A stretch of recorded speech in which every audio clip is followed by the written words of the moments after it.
21장 말씀입니다. 잠언 21장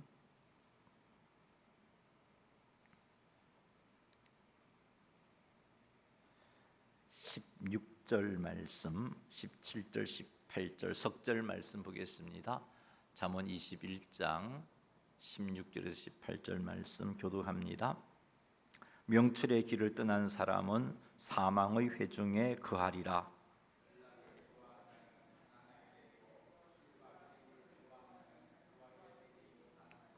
악인은 의인의 속전이 되고 사악한 자는 정직한 자의 대신이 되느니라. 아멘.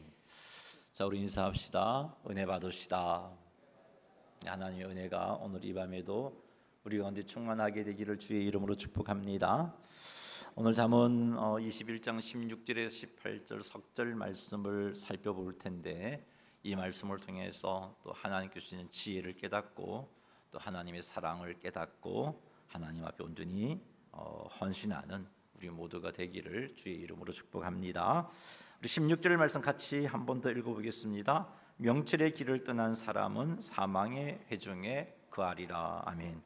명철의 길이라는 표현에서 명철은 세 가지 의미를 생각해 볼 수 있는데, 첫째는 하나님이 주시는 지혜로 올바른 결정을 내리고 그 결정을 행동으로 옮기는 능력, 이것을 가리킨 명철이라고 합니다. 두 번째는 명철은 실천적인 지혜, 그냥 지식으로 멈추는 게 아니고 무엇이 옳은 것인지 아는 것으로 멈추는 것이 아니고 그 옳은 것을 알았다면 그 옳은 것을 택하고 행하는 그런 지혜, 그것을 명철이라고 말합니다. 세 번째 명철은 하나님의 말씀을 따라 살아가는 것, 그것이 명철입니다. 세 가지로 명철을 정리했는데 공통적인 게 하나 있다면 행하는 거죠. 실천하는 것. 명철이라는 이 단어 속에는 실천, 행함이 꼭 행함이라는 의미가 포함이 되어 있습니다. 따라서 명철의 길은 지혜롭고 분별력 있는 선택과 행동을 하는 삶의 방식을 의미합니다. 이 명철의 길을 따르는 사람은 하나님의 뜻을 깨닫습니다. 그리고 깨달은 하나님의 뜻에 순종하며 살아가는 사람입니다. 이 명철의 길을 따라가는 사람은 이런 사람입니다. 자, 그렇다면 명철의 길을 떠난 사람은 어떤 사람이겠습니까? 오늘 본문 말씀은 명철의 길을 떠난 사람은 사망의 회중에 거하리라고 말씀하고 있는데, 명철의 길을 떠난 사람은 어떤 사람인가? 명철의 길을 떠난 사람은 하나님의 지혜와 인도하심을 무시하거나 거부하고 자신이 옳다고 생각하는 대로 살아가는 사람, 이런 사람이 명철의 길을 떠난 사람입니다. 하나님의 말씀을 들었지만 그 말씀이 마음에 들지 않습니다. 하나님의 말씀을 들었지만 그 말씀 앞에 순종하려니까 내가 포기하고 희생해야 할 것이 있어서 싫습니다. 그래서 그건 무시하고 내가 옳다고 생각하는 대로 그렇게 행동하는 것, 그런 사람이 바로 명철의 길을 떠난 사람입니다. 명철의 길을 떠난 사람은 죄를 자각하고도 죄를 계속해서 반복하거나 회개하지 않고 죄 가운데 살아가는 사람입니다. 이런 사람도 명철의 길을 떠난 사람입니다. 따라서 명철의 길을 떠난 사람에게 나타나는 행동은 의도적으로 하나님의 명령과 지혜를 무시하거나 반대합니다. 명철의 길을 떠난 사람은 자신이 스스로 모든 것을 판단할 수 있다고 믿습니다. 그래서 하나님 말씀을 의지하지 않고 자신을 신뢰합니다. 명철의 길을 떠난 사람은 도덕적이고 영적인 자제력을 잃고 세상의 욕망과 유혹에 빠져 방종하는 삶을 삽니다. 이렇게 명철의 길을 떠난 사람은 사망의 회중에 거하게 된다라고 말씀하고 있습니다. 여기서 사망은 하나님과의 관계가 끊어진 상태를 의미합니다. 그리고 사망의 회중이란 이렇게 하나님과의 관계가 끊어져서 영원한 심판을 받게 된 무리를 의미하는데, 그 무리와 함께하고 있다는 것은 결국은 하나님의 영원한 심판을 받게 된다는 의미입니다. 생명의 공급자여 근원이신 하나님과의 관계가 끊어졌으니 하나님의 인도와 하나님의 공급과 하나님의 구원의 은혜를 입을 수가 없습니다. 그러므로 사망의 회중은 하나님의 영원한 심판을 받게 됩니다. 자, 그런데 명철의 길을 떠난 사람이 이런 사망의 회중에 거하게 된다. 즉 하나님과 단절된 관계로 결국은 영원한 심판을 받게 된다라고 말씀하고 있습니다. 잠언 21장 6절 말씀은 명철의 길에서 떠나는 것이 가져올 영적인 결과에 대해서 아주 큰 경고를 해주고 있습니다. 16절 말씀이 경고하는 것은 하나님의 지혜와 인도를 거부하고 자신의 지혜와 세상의 지혜를 따르는 삶을 계속해서 살게 되면 영적인 죽음에 이르게 된다는 것입니다.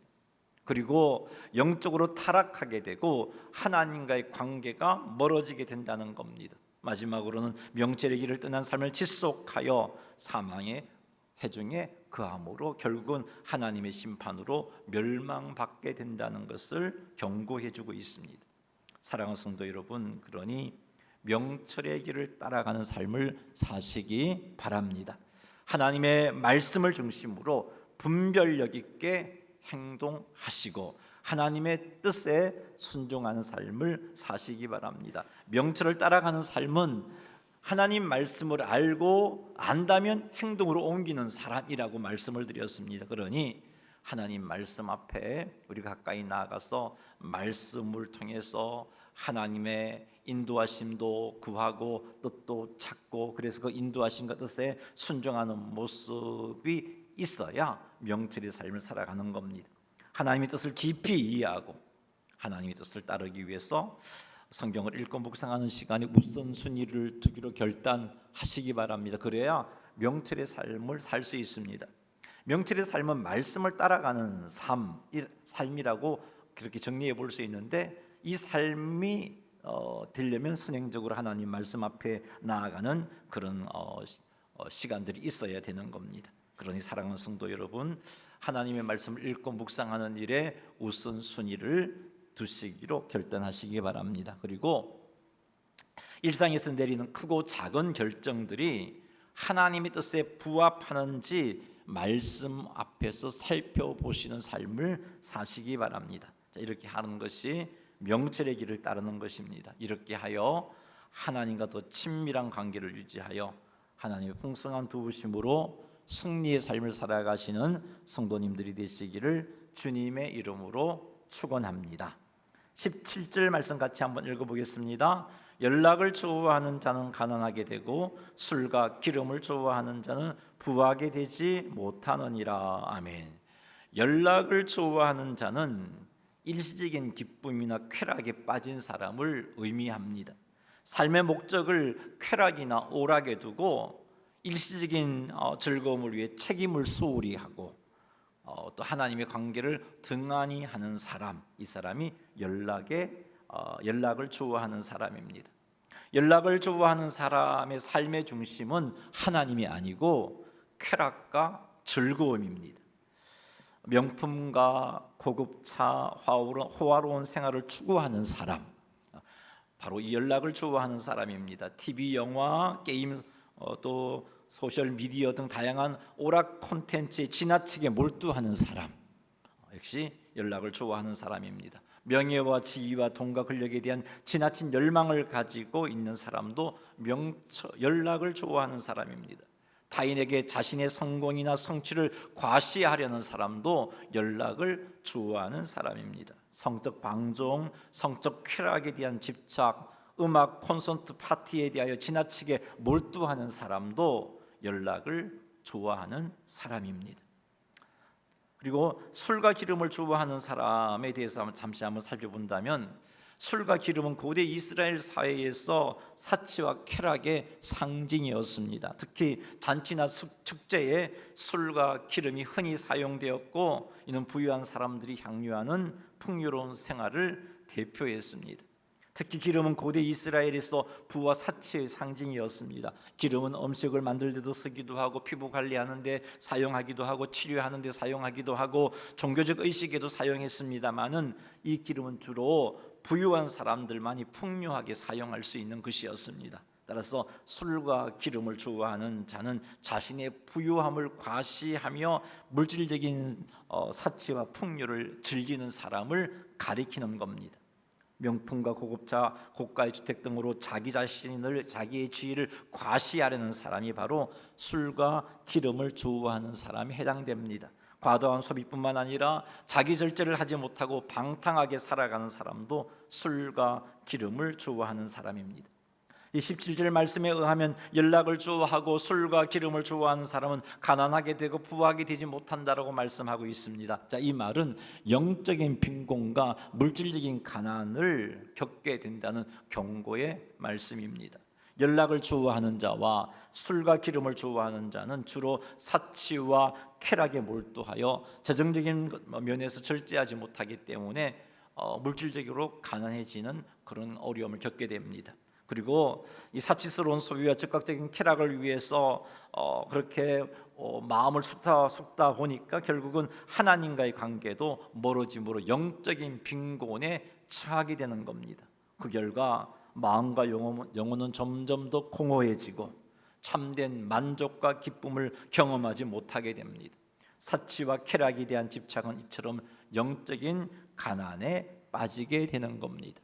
기억하시기 바랍니다. 연락을 좋아하는 자, 즉 순간적인 즐거움이나 오락에 몰두하는 사람, 물질적인 가난뿐만 아니라 영적인 빈곤을 초래할 수 있다는 겁니다. 이런 사람은 일시적인 즐거움에 빠져서 책임을 회피합니다. 해야 할 일들을 미루고 그리고 그러다 보니까 책임을 회피하게 됩니다. 뿐만 아니라 하나님의 뜻을 따르지 않습니다. 그 결과 파멸로 이어지게 되는 것입니다. 술과 기름을 좋아하는 자, 자신의 부를 과시하며 사치와 쾌락에 빠진 사람 역시 물질적인 파탄과 더불어 영적인 빈곤에 이르게 됩니다. 쾌락에 몰두하는 사람은 하나님과의 관계에서 멀어집니다. 그러니 사랑하는 성도 여러분, 순간적인 즐거움이나 오락에 함몰되지 마시기 바랍니다.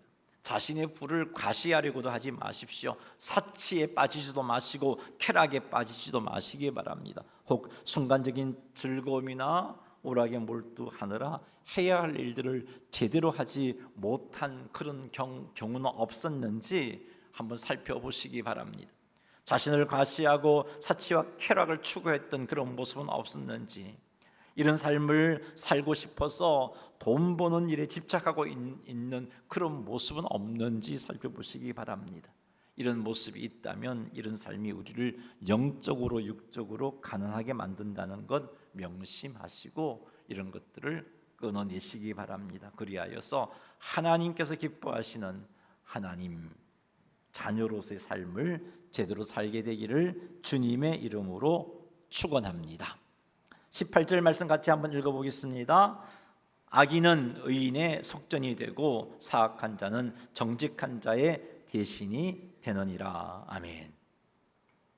자, 악인은 의인의 속전이 된다라고 이렇게 18절에 말씀하고 있습니다. 여기 속전이라는 말은 누군가를 대신하여서 죄나 형벌의 값을 치르는 것을 속전이라고 그렇게 말합니다. 자, 본문에서 악인은 의인의 속전이 된다는 말은 악인이 의인을 대신하여 벌을 받거나 악인들의 악함이 결국 의인들의 구원이나 보호에 기여하는 결과를 낳는다라는 그런 의미입니다. 그리고 18절 하반절에 보니까 사악한 자는 정직한 자의 대신이 된다라고 말하고 있습니다. 자, 이 말이 의미하는 바는 사악한 자가 정직한 자를 대신하여 벌을 받거나 사악한 자의 심판이 정직한 자의 구원이나 보호로 이어진다는 의미입니다. 그래서 대신이라는 이 한글이 의미를 우리 한글만 보면 의미를 파악하기가 힘든데 대신하다라는 그런 의미입니다. 이사야서 43장 3절과 4절 말씀 같이 한번 읽어보겠습니다. 대저 나는 여호와 네 하나님이요 이스라엘의 거룩한 이요 내 구원자임이라. 내가 애굽을 너의 속량물로 구스와 서발을 너를 대신하여 주었노라. 내가 내 눈에 보배롭고 존귀하며 내가 너를 사랑하였은즉 내가 내 대신 사람들을 내어주며 백성들이 내 생명을 대신하리니. 아멘.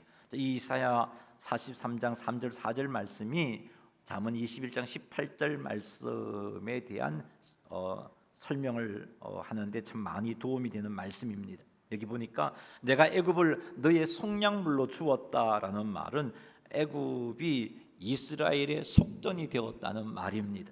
애굽은 이스라엘을 400년 동안 노예로 억압했던 나라입니다. 하지만 하나님은 출애굽 사건을 통해서 이스라엘을 애굽에서 구원해 내십니다. 애굽은 그들의 악행 때문에 심판을 받은 것이고 이 심판이 이스라엘에게 해방을 가져다 준 것입니다. 이를 가리켜서 애굽을 이스라엘의 속전으로 삼았다라고 말씀하고 계시는 겁니다. 그리고 구스와 스바를 너를 대신하여 주었노라. 이 말씀은 우리 앞에 사악한 자는 의인의 대신이 되느니라라는 그런 말과 똑같은 겁니다. 구스와 스바는 그 당시 강력한 왕국이었습니다. 그런데 이 페르시아 제국이 이 구스와 스바를 정복하면서 페르시아 제국이 많은 부와 영토를 얻게 됩니다. 이 과정에서 하나님은 페르시아 제국으로 하여금 이스라엘의 해방을 하게 하도록 하나님이 이끌어 가십니다. 이렇게 하나님께서 하신 이유는 이스라엘이 하나님의 눈에 보배롭고 존귀하였고 하나님께서 이스라엘을 사랑하셨기 때문에 구스와 스바를 페르시아 제국에 내어주시고 대신 이스라엘을 해방시켜 주신 것, 이 사건이 바로 구스와 스바를 너를 대신하여 주었노라 라는 그런 의미로 그런 의미를 보여주는 말씀입니다. 이 대신하여 주었다는 말이 속전이란 말과 같은 말이에요. 그래서 악인이 의인의 속전이 되었다는 말이나 사악한 자가 의인을 대신한다는 말은 같은 의미의 말입니다. 하나님께서는 이렇게 의인을 구별하시고 의인을 사랑하셔서 회복시키신다는 말씀을 우리는 이 오늘 잠언 말씀을 통해서 깨닫습니다. 잠언 21장 18절에서 말씀하고 있는 의인, 성경에서 말씀하고 있는 의인은 다름이 아니라 하나님을 믿는 사람입니다. 하나님을 믿는 사람을 하나님께서는 나의 의인이라고 말씀하십니다. 오늘 우리의 시점에서 표현해 본다면 의인은 예수님을 구주와 주님으로 믿는 사람입니다. 하나님께서는 이런 의인을 이사야서 말씀을 43장 말씀을 보니까 보배롭고 존귀하게 여기십니다.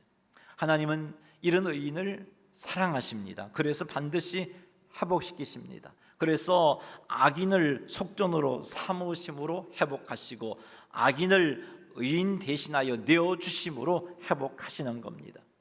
오늘 이 잠언 21장 18절 말씀을 통해서 얻게 되는 교훈은 첫째는 하나님은 의인을 사랑하시고 보호하신다는 것입니다.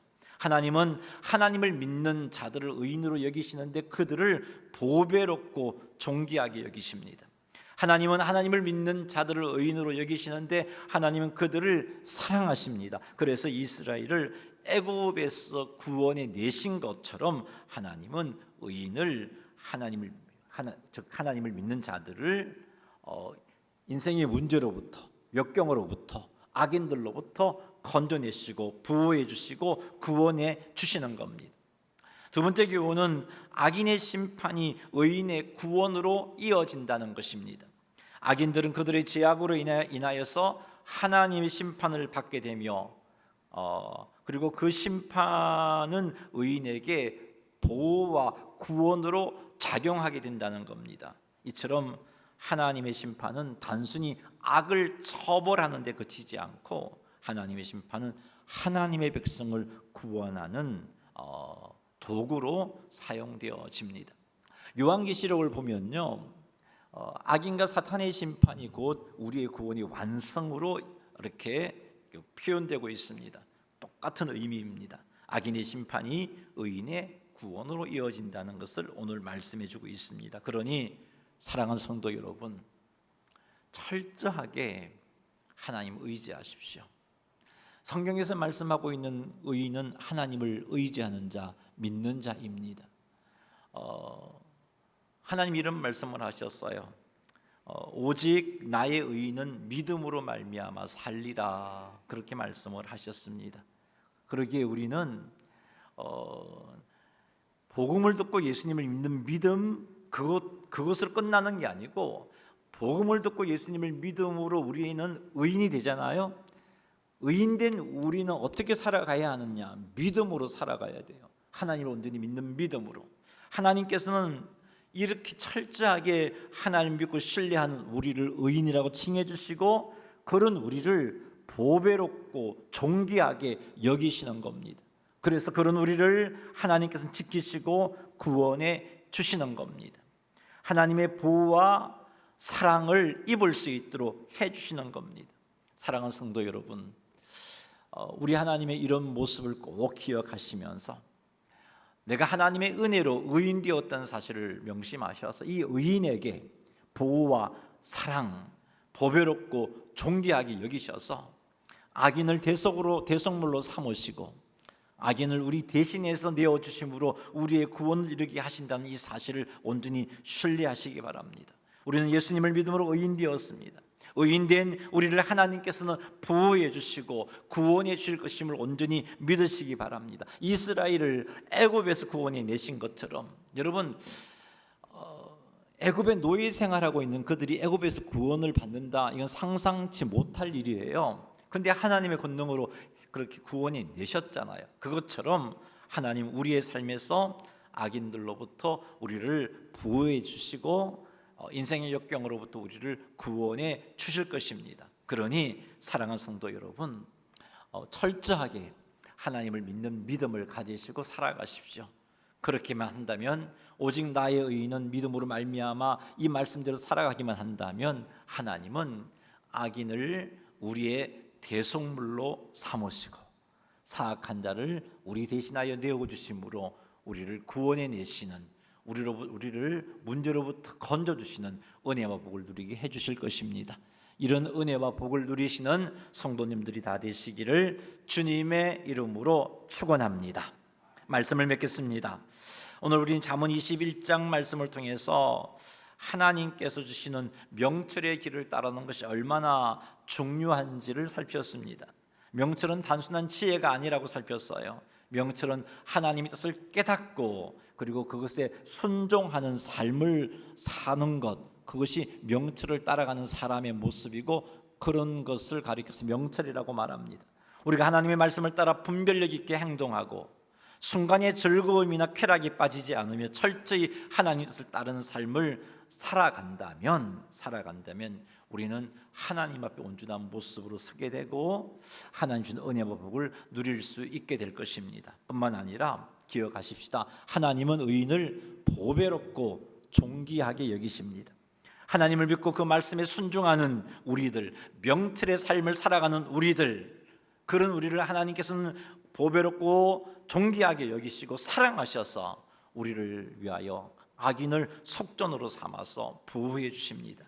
이스라엘을 애굽에서 구원하신 하나님께서 예수님을 통해 우리를 구원하시고 의롭다 하신 것처럼 우리의 삶 속에서도 하나님은 우리의 보호자와 구원자가 되십니다.